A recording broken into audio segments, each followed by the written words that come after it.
Hi friends, previous வீடியோவில் ஊக்கமுடைமை அதிகாரத்திலிருந்து முதல் 7 குறளையும் அதனுடைய அர்த்தங்களையும் பார்த்துருக்கோம்.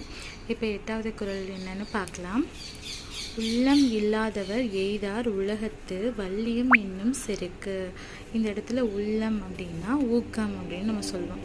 ஊக்கம் இல்லாதவர் எய்தார் அப்படின்னா அடைய மாட்டார். எதை அடைய மாட்டார் அப்படின்னா உலகத்தில் வள்ளியம், நான் வலிமை உடையவன் என்று சொல்லத்தக்க சிறப்பை அடைய மாட்டார் அப்படின்னு சொல்கிறாங்க. அதாவது ஊக்கம் இல்லை அப்படின்னா அவங்க இந்த உலகத்தில் நான் வலிமையானவன் அப்படின்ற சொல்லத்தகுந்த சிறப்பை அடைய மாட்டார் அப்படின்றது தான் இந்த குறளுடைய மீனிங்.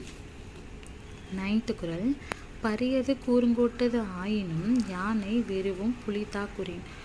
7வது குறளில் பார்த்தோம், யானையை உயர்வாக சொல்லியிருந்தாங்க. இந்த இடத்துல பார்த்தீங்க அப்படின்னா யானை பெரிய பெரிய உடலையும் கூர்மையான தந்தத்தை பெற்றிருக்கும் யானையானது வெறுவும் அப்படின்னா அஞ்சும் அப்படின்னு அர்த்தம். யாருக்கு அஞ்சும் அப்படின்னா ஊக்கமுடைய புலி தன் எதிரே தன்னை தாக்கும் பொழுது அதற்கு அஞ்சுமா. அதாவது இந்த இடத்துல யானையும் புலியும் கம்பேர் பண்ணியிருக்காங்க.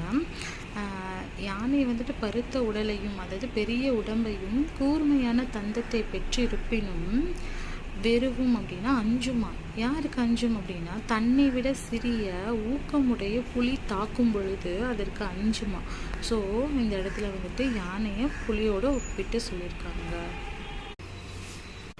10th குறள் பார்க்கலாம். உரம் ஒருவருக்கு உள்ள வெறுக்கை அஃது இல்லார் மரமக்கள் ஆதலே வேறு அப்படின்னா, உரம் அப்படின்னா ஊக்கம்.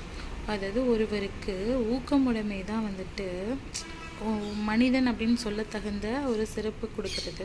அத்தகைய ஊக்கம் இல்லை அப்படின்னா, அந்த ஊக்கமே இல்லை அப்படின்னா அப்படிப்பட்ட மனிதர் மரத்துக்கு ஒப்பாவர். அதாவது ஊக்கம் இருக்கவங்களை தான் மனிதனாக நம்ம கன்சிடர் பண்ணுவாங்க. அந்த ஊக்கமே இல்லை அப்படின்னா அவங்க மக்கள்னு சொல்ல தகுந்தவங்களே கிடையாது. அவங்க மரத்துக்கு ஒப்பானவர் அப்படின்னு சொல்லி இந்த குறளில் சொல்கிறாங்க. ஓகே ஃப்ரெண்ட்ஸ், இந்த வீடியோவில் ஊக்கமுடைமை ஃபுல்லாக பார்த்து முடிச்சிட்டோம். நெக்ஸ்ட் வீடியோவில் வேறொரு அதிகாரத்தை நம்ம பார்க்கலாம். தேங்க்யூ ஃபார் வாட்சிங்.